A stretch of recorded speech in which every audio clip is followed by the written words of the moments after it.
Slnko nie je len tak nezaujímavé, ako keď sa na neho pozrieme len tak voľným okom, keď vidíme len akú žiariaci disk, ale Slnko je veľmi aktívne a vzniká na ňom mnoho útvarov, ktoré sa menia, vyvíjajú, vznikajú, zanikajú. Za všetky tieto útvary je zodpovedné magnetické pole Slnka, podobne ako Zem má svoje magnetické pole, aj Slnko má svoje magnetické pole. Slnko takisto rotuje, podobne ako Zem, ale pretože nie je tvorené pevnou látkou, ale tou plazmou, ktorá má podobné vlastnosti ako tekutina, tak rôzne vrstvy na Slnku rotujú rôzne rýchlo. Dochádza k takému javu, že to magnetické pole sa vynára nad povrch Slnka a práve to, keď sa vynára nad povrch Slnka, vznikajú v atmosfére Slnka, to je tá oblasť, ktorá je nad povrchom Slnka, rôzne útvary.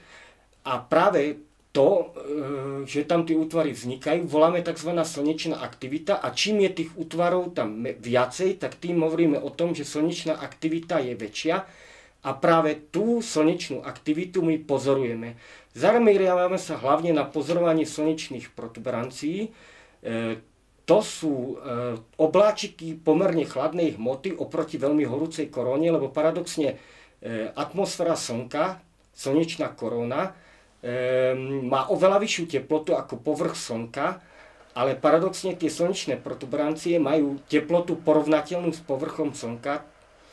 A vlastne dodnes je otázkou, ako tieto obláčiky chladnej plazmy, tie slnečné protuberancie, vydržia v tej horúcej koróne.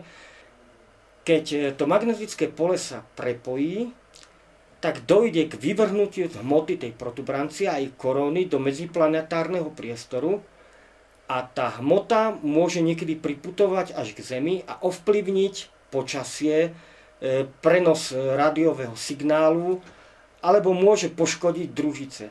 A práve kvôli tomu, aby sme toto vedeli predvídať, tak musíme tú slnečnú aktivitu študovať. Aby sme vedeli dosť dopredu upozorniť napríklad majiteľov telekomunikačných družíc, aby ich otočili antény smerom od Slnka, aby neboli poškodené prúdom tých nabitých častíc. Ďalšou vecou, ktorú treba vyskúmať, vplyv slnečnej aktivity na počasie. Stále nie je jasný mechanizmus, ako slnečná aktivita mení počasie alebo ovplyvňuje počasie. Ale známe je, že počas dlhodobejších období zníženej aktivity boli napríklad namerané oveľa nižšie priemerné ročné teploty aj veľmi kruté zimy.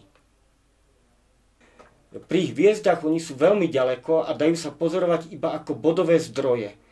To znamená, hviezdu môžem vždy zobrať ako celok, kdežto na Slnku môžem si vybrať rôzne časti a študovať dopodrobna, detailne tie útvary a tie efekty, ktoré sú tam.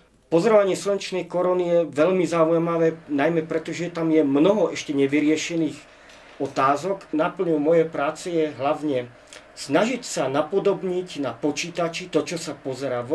Hovoríme tomu, že modelovanie alebo počítačové numerické modelovanie, to znamená, ja sa snažím na počítači napísať počítačový kód, ktorý na základe fyzikálnych zákonov platných mi vypočíta to, čo by som mal pozorovať. A potom, keď to porovnám s tým, čo sa pozoruje a keď to sedí, tak môžem povedať, že áno, prišiel som na to, ako to na tom Slnku funguje, konkrétne v tých slnečných protuberanciách, lebo to, ako som to naprogramoval, použitím známych fyzikálnych zákonov neodporuje tomu, čo sa pozoruje.